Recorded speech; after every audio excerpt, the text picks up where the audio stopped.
Welcome to the new Missile Age series. It consists of 4 parts. We are on part 3 of 4, the 72 hours that prove the theory.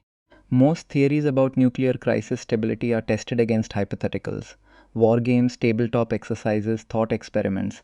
This one has a real case. May 2025, India and Pakistan. 72 hours that came closer to the mechanism I've been describing in this series than anyone would like. Today I want to walk you through what actually happened, hour by hour, as best we can reconstruct it from open sources, and show you why an independent arms control analyst, working separately from this theory, described the crisis in terms that map almost exactly onto it. Before we start, a note on where this comes from. Everything in this video is built from open source reporting and public strategic analysis.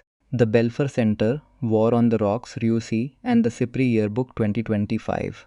Nothing here claims access to classified material.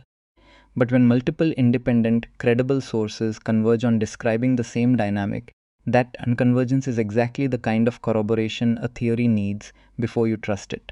I'll flag where the record is genuinely uncertain as we go. Here's what happened. On April 22, 2025, terrorists attacked civilians in Pahalgam in Indian-administered Kashmir, killing 26 people. India responded on May 7 with missile and air strikes, an operation India called Operation Sindoor. Pakistan answered with its own Operation Banyan Unmar Soos. What followed was the most serious exchange between the two countries in decades. It was contained, barely, by a ceasefire brokered by the United States on May 10. Now, strip away the politics for a second and look at the structural conditions these two countries were operating under, because they're precisely the conditions this series has flagged as highest risk. First, a short fuse dyad. Flight times between India and Pakistan are measured in minutes. There's very little natural deliberation time built into the geography itself. Second, high entanglement. Delivery systems used by both sides carry payloads, conventional or nuclear, that can't always be told apart mid-flight. A strike that looks conventional and a strike that looks like the opening move of a counterforce attack can look identical on radar. Third, doctrinal asymmetry. India maintains a declared no first use policy.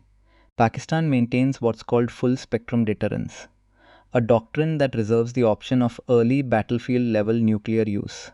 Two countries playing in a real sense by different rulebooks.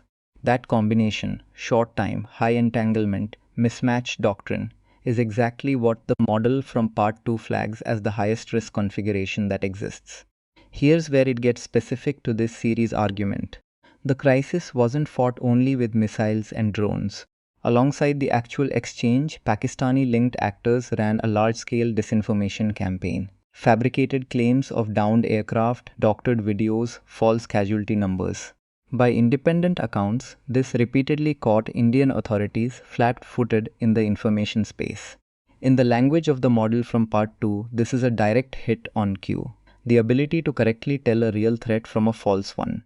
Degrade Q, and the effective time available to think shrinks, even if the clock on the wall doesn't move at all. Both sides were operating with less real deliberation time than the raw minutes would suggest. India struck targets at or near presumed nuclear-related infrastructure, reportedly including Kirana Hills and Noor Khan Air Base. Strikes this close to nuclear-associated sites between two nuclear-armed states were by most independent assessments unprecedented, because the targeted assets and the systems used to hit them were entangled with nuclear roles. A strike intended as a purely conventional military response couldn't be confidently read that way from the other side. That ambiguity is exactly the use it or lose it pressure entanglement theory predicts, and it was compressed by the same information fog that was degrading everyone's judgment in real time.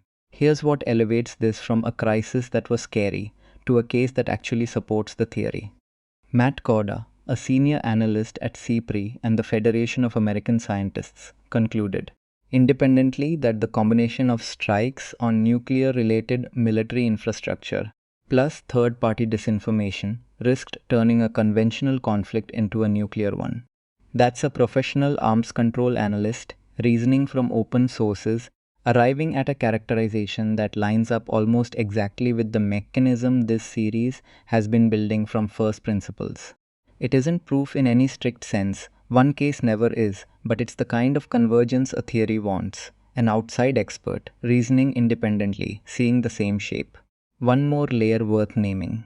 The disinformation degrading India's ability to tell real from false threats was substantially the work of actors outside the India-Pakistan relationship itself, against a backdrop of documented China-Pakistan cyber alignment.